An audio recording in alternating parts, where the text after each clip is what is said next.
ఎన్నాళ్ళు నీకు ఈ గోస అన్న ఓ పేద రైతన్నా ఈ అన్యాయం పాడుగాను ఎట్లనో ఏమో పో ఇట్లా ఎన్ని పాటలు వాడినా ఎన్ని మాటలు మాట్లాడినా రైతు గోస తీరదు. అయితే మళ్ళా రైతుకి ఏం కష్టం వచ్చిందంటారా మీరే చూడండి. మరి 45,000 కట్టినాం మేమైతే. 14 ప్యాకెట్లు ఇయ్యి 14 పిండి కట్టలు తెచ్చినాం. 4 అరకలు 2 రోజులు పెట్టి దున్నేసుకున్నాం మేము.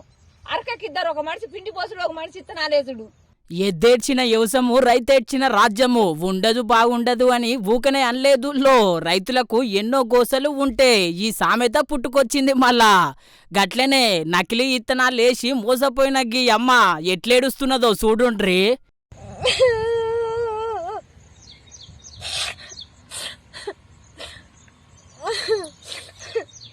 చూసిరు కదా వాయమ్మో ఈ అమ్మది చెప్పరాని గోసుల్లో ఎప్పటికి తెచ్చినట్టే ఇత్తనాలు తెచ్చి పెడితే గీ తీర్ల మోసం అయ్యిందంట.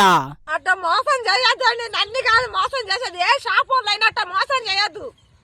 ఏదైనా ఉంటే నిజాతిగా పెట్టుకొని బతకాల. ఎవడైనా షాపాడు నాకు ఇయ్యకున్నా మంచిదే, కానీ ఇట్లా మోసం చేయొద్దు. మేము కష్టపడి మేము బతుకుతున్నాం. మేము కూలి నారి పోలేకనే ఉన్నవారు రైతు వారిగా బతకాలని బతుకుతున్నాం. మేము ఇప్పుడు కాదు, నేను 20-30 ఏళ్ల కాంచి మేము వ్యవసాయం చేసుకునే బతుకుతున్నాం. ఏ షాపులతోనైనా మేము గొడవ పెట్టుకోవాలి. ఎన్ని మందులు చేస్తారో వాళ్ళు పోయి. అసలు ఇట్ట మోసం ఎందుకు చేసిండు అసలు? ఇది మహబూబ్ నగర్ జిల్లా బయ్యారం మండలం గంధంపల్లి గ్రామంలో అయ్యింది. 7 ఎకరాలు కౌలుకు తీసుకొని పుస్తల తాడు ఊదబెట్టి లాగోడు పెడితే గింత మోసం అయ్యిందుల్లో. 1,20,000 కౌలు కట్టినాం మేము దీనికి. దుంతానికి ఎకరానికి 18,000 నాగేంద్రబాబు ట్రాక్టర్ తెచ్చి దున్నించుకున్నాం. అదే బండి అడిగినా తేడా ఉండదు. మీరు ఇత్తనాలు ఇస్తారో, మీరు న్యాయం చేస్తారో చేస్తే మీ కళ్ళ ముందటనే దున్ని మళ్ళీ మేము పైరు వేసుకుంటాం. మేమేమన్నా అబద్ధం ఆడేది అయితే కాదు. మరి ఏమి న్యాయం చేస్తారో చెయ్యాల. గింత బాధపడుతున్న ఈ రైతమ్మ కుటుంబాన్ని ఏ లీడర్ వచ్చి ఆదుకుంటాడో, వీళ్ళ ఆపత్తు ఎవరు తీరుస్తారో చూడాలే. మళ్ళా అది ఈ రకంగా అయిపోతే మరి ఎట్లా చెప్పు? మేమేం చేయని చెప్పు అసలు.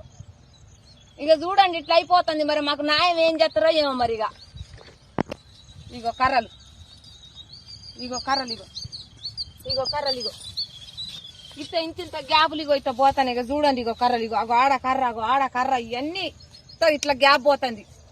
మీ దయ మాకు ఏదైనా న్యాయం చేయండి. ఇక